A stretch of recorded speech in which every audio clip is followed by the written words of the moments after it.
Pwede po kayo makahingi ng medicine. Ano ba pangalan mo, Iha? Ana Angeles po. Kumain ka ba ng umagahan, Iha? Opo. Anong kinain mo? Gulay po eh. Yes, buti na kita na ako pero hindi po kasi ako nag-alis sa libo. Buti na lang, hindi kita iniinit. Aba, ayos, wala kang isal. Tapos, buko Diyos. Iyaan mo na. Tara na nga. Eh, dito tayo eh.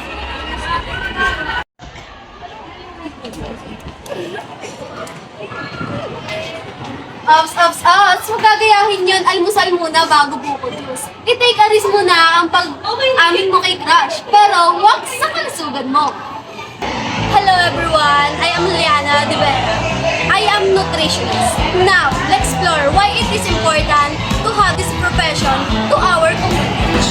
Food is an essential source of energy. It's needed to keep animals, people, and plants alive. People, animals eat, while plants absorb ang food resource. Bilang isang tao, syempre kailangan natin ng pagkain upang mabuhay. Pero ito din nagiging dahilan ng hindi magandang epekto sa ating katawan kung hindi natin ito babalik. And that's why we have a nutritionist and there is a purpose on it. Number one, being a cause of chronic issues. Maraming tao ang nagkakasakit. Ukol na din dito ang sabra at kulang sa pagkain tulad ng diabetes na mataas na sugar. Kaya rin namin tulungan ma-decrease ang kanilang sugar. Being a truthful reality check. Kaya rin namin mga nutritionists na tulungan ng mga tao when it's become to fitness. At kaya ko rin tulungan ng mga tao sa kanilang food diet and healthy become a dream healthy body. Support people through native yes. Hindi lang kami bihasa sa advice, kundi we can also be a guide sa mga taong tatakot masimulan ang kanilang healthy diet and eating. And also, I can be a professional preparation for healthy programs. Ito na naman ako, tinitignan sa nagkamali ang puso ko. Parang walang katapusan,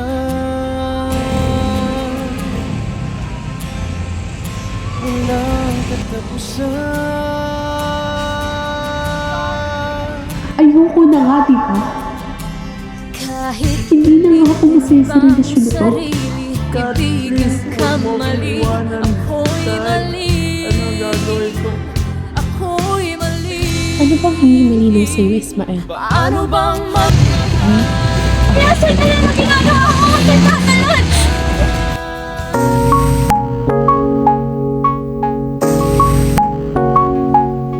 Ano ba? Baka nang meron ka eh. Ikaw na kayo ginagawa. Ikaw pa yung galit. Doc, help me please. Magiging maayos ka din. Magiging maayos ka din. Magiging maayos ka din. Ako magagawa sa mga maayos ka lang.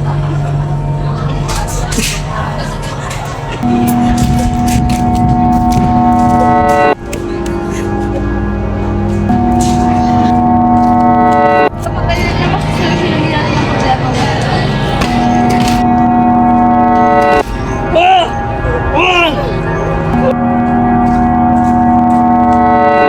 Mag-iisang tapos na ko.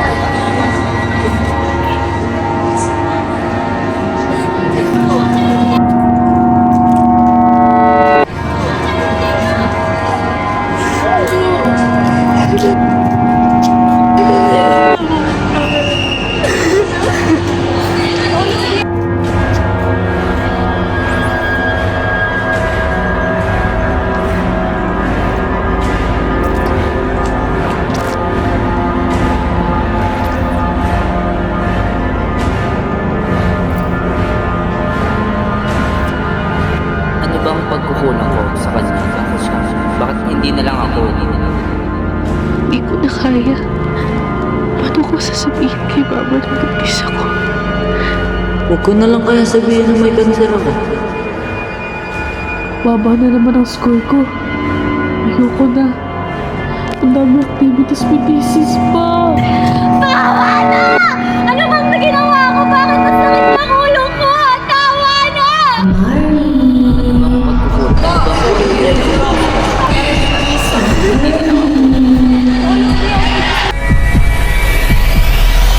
Ayoko na! Bakit ko ba kasi kinuha itong course na to? Pagod na ako. Araw-araw na lang. Ayoko nang tumulong.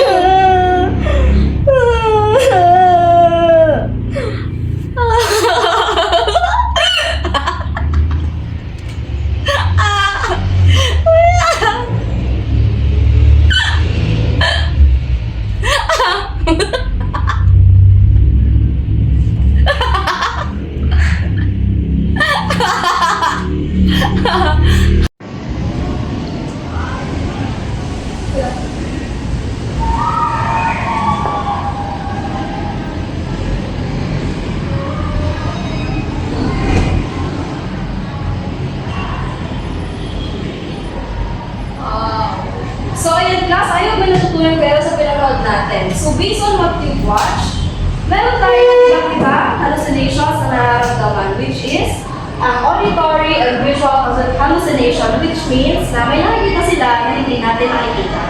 Ang pangalawa ay ang perceptory hallucination, which means na parang iniisip nila na may nanakit sa kanila.